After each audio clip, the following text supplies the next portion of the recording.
Hi there, traders. This is Brad Gilbert with the Daily Market Insight for Friday, the 3rd of November. All right, now the key theme running through the market after the North American session. Dollar weakens as risk appetite rises on view Fed rate hikes are done. Right, this is the key thing, and we are seeing the bonds start to continue to roll over. As I said, it's not an instant sort of thing that happens, but you can see the writings on the wall. All we need to really get the dollar rocking is some weak data. And you know what? We've got the non-farm payrolls. That will do it, right? That'll really give it a kick in the belly if we get weak numbers, and then it'll come down to the CPI numbers after that. But just having a look at the rest of the data here, pound rises after the Bank of England hold rates steady. And this is like a normal procedure, but they're actually spilling it out for everyone. We're not cutting rates anytime soon, right? It's like all the central banks, they raise to the top. And everyone thinks just when the numbers start to turn, they start cutting it. They don't. They wait until the inflation numbers are lower, then they start to consider cutting, right? So the Bank of England has said we're not raising, but rates are going to stay high for some time. And that gave sterling a little bit of a boost. Outside of that, there's a bit of talk about bond yields all over the place. But if you just have a look at the numbers, right, and this is where you've got to understand the shift. Okay, and what I'm talking about is we're talking about bond prices, right? And the prices here are sort of going up, which means the yields are dropping, okay, again today. So, but then if you look at the data, right, the jobless claims, what is that weekly jobless claims number? 217, forecast 210, right? That's a little bit of a negative. The factory orders month on month was stronger, a bit of a positive. So there's a bit of a mixed bag here on the US numbers. But the market is not really looking at these. They are looking at the bonds, right? And the bonds are moving lower, right? The Bank of England obviously was the major focus, no change in rates. We're going to keep rates high for some time, so a little bit higher sterling. All right, so that's where we are. Now, when we have a look at the various instruments, let's just have a look at the Forex currencies first. My head all over the place looking at these things. Right, I've just readjusted the trend lines, right? So this previous support trend line here on the dollar index was here. The fact that it's gone down through that level and just up above it again, you know what? For peace of mind, I'll just raise that to that level so I know exactly what the next level it is where it breaks. Oh, I like to get that right on. And then you have a look across the board here. So the dollar, once again, it's not like crapping out, but this is where the numbers, the fundamentals will play out. That's what I'm saying. Non-farm payrolls today, if they're weak, you're going to see a nice clean out to the downside here on the dollar index, also on dollar Swiss. Dollar yen, well, we know it's got its own thing going on, but this is a lot more conducive market to the BOJ intervening. We are starting to see dollar CAD play catch up, and that's with the moves, the strong moves in the Aussie and Kiwi, right? These are the risk pairs, right? When they talk about risk on, risk off, Aussie, Kiwi, and CAD, right? They are now in the game. If we see oil start to rally here, right, this scale is inverted, so don't get confused. If oil starts to rally back up towards 86 bucks, you're going to see dollar CAD really take to the downside.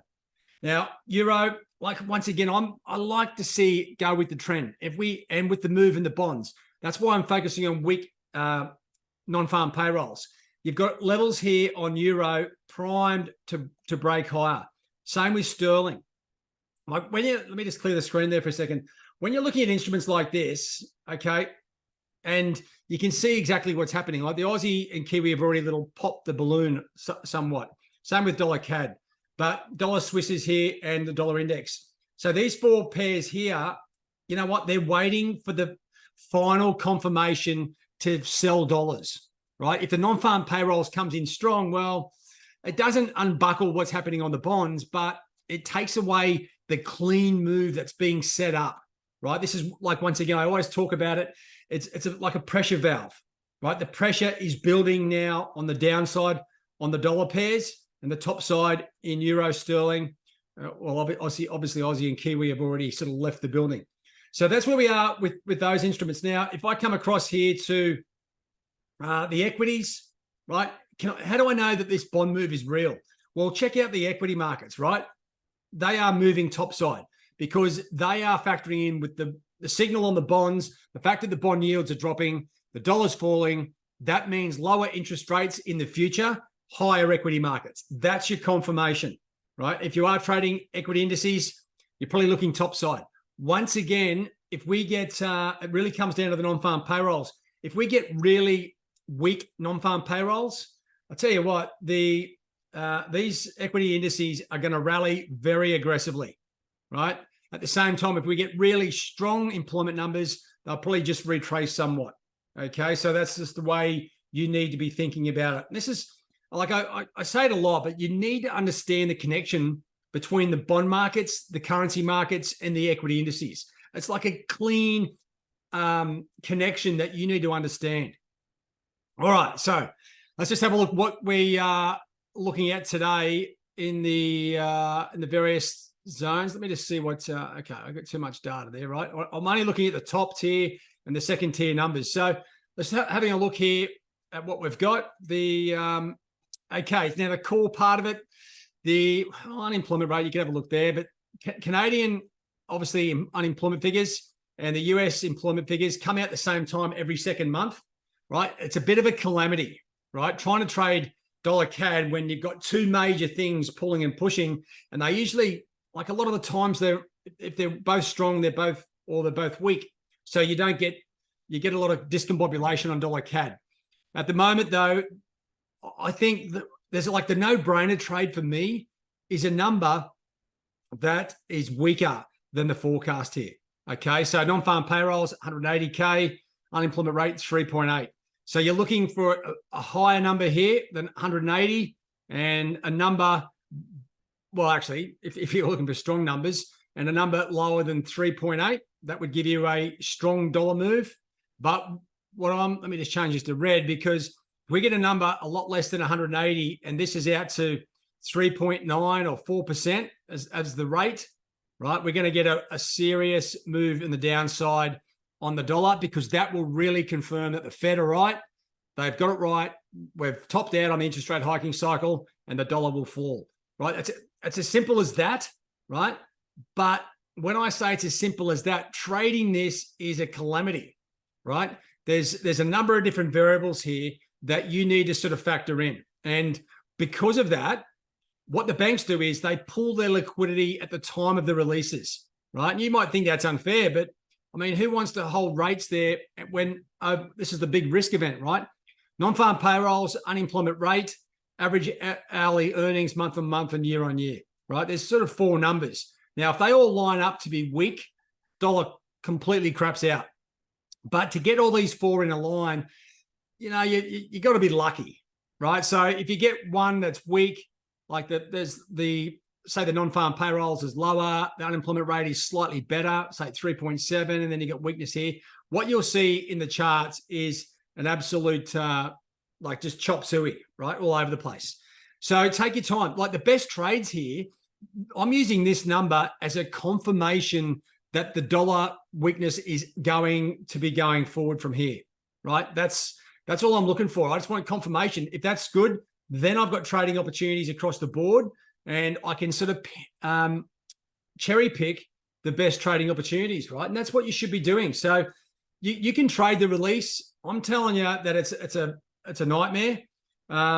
We have got good opportunities here for a weak dollar situation, higher sterling, higher euro, lower dollar Swiss, lower dollar index. They're probably your prime picks.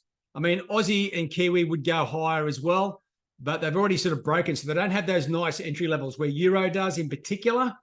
Euro's primed, so is sterling, right? And dollar Swiss for that matter, if you're looking for currencies. So that's where we are, guys. The non-farm payrolls. Unfortunately, the Canadian numbers will get swallowed up in amongst this.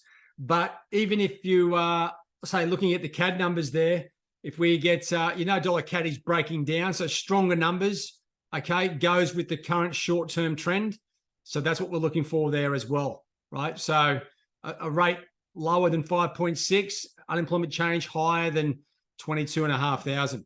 Okay, so that would be good. We've got strong CAD numbers and weak US numbers. Well, dollar CAD goes for a hell of a ride. But you know what? You've got to try and stay in the trade as the volatility and all the numbers come out. It's very hectic. maybe better to trade 10 seconds after when you know the outcomes. In that case, let me just show you a chart here, because what will happen is it'll be something a little bit different.